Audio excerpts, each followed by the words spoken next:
tutorial on how to finish up your graph for the Sonar demo. I'd like you guys to try to walk through this today while I'm absent. Don't feel obligated to complete this today. Just take a stab at it. I'm gonna change the due date for the overall assignment until the end of the day on Monday, so that if you get stuck, also remember you can pause and rewind this as you need to.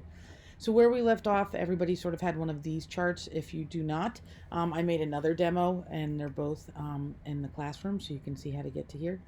The first thing I want to do is actually take our graph and move it. So to do this, I'm going to do control click or right click. Oh, okay, let's do it. Control click. I'm going to select move chart. We're going to move the graph to a new sheet so that it's bigger and easier to work with. To do that, I'm going to also rename it. You guys are period 3. I'm going to do Sonar, and I know Excel calls them charts, but they're really graphs. Okay, so we have this here. You can see it's a little easier to read. One of the things that may jump out at you right away is that the font is really small. So to work on that, I'm going to make sure, see how I know that I have chart area selected?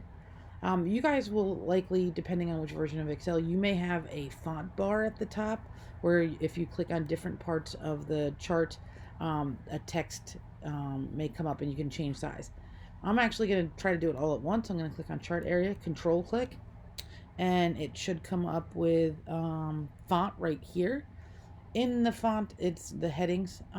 We generally use size 16. It just makes it easier to read all the way around. Even if you're editing it in the top toolbar, go ahead and hit 16. We want both the axes to be changed. And I'm going to take the chart title out. To do that, I'm just going to click on it and click delete. Okay. So now it's a little easier to read. One of the other things that's missing is the axes titles. As you probably know, all charts and graphs, not charts, excuse me, should have labeled axes. If you haven't done that yet on your paper one, do that there as well. Some of you will have chart and then chart layout in the top header bar. In this version of Excel, it's over here. So I'm going to go to axes titles, not axes. I want a primary horizontal, and I want a primary vertical. And they tend to come in rotated. And now you can just click in this text box and edit them. So this should say depth. And we're going to change this to meters. And this should say distance. Oop. That's one way to format, but that's not what I'm doing right now. I want to get in here and click. I'm going to highlight all of this, and I'm going to change it to surface distance in meters. It would be cool if I could spell. Okay.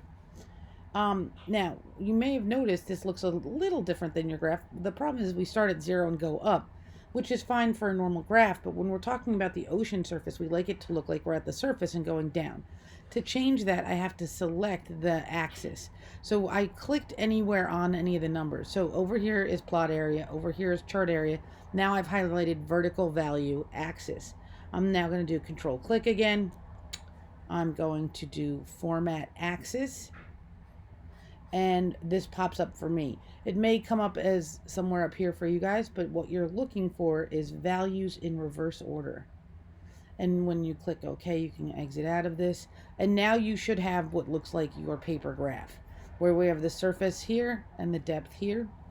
And we're almost done. Just a couple little formatting issues in terms of typically we like to put a gray line around the plot area, and to get to that, just so you know, I made sure plot area was highlighted. I can either double click or as I've sort of been doing along, do control click, format plot area.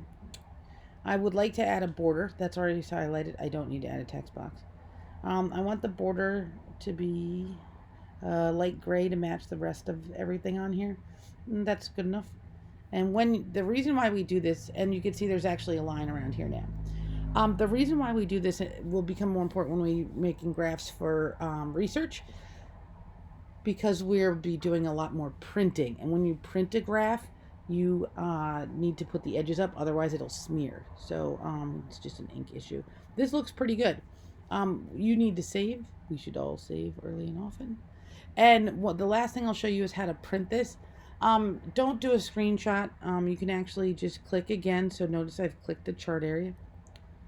I'm going to control click it again. I'm going to do save as picture. Name it.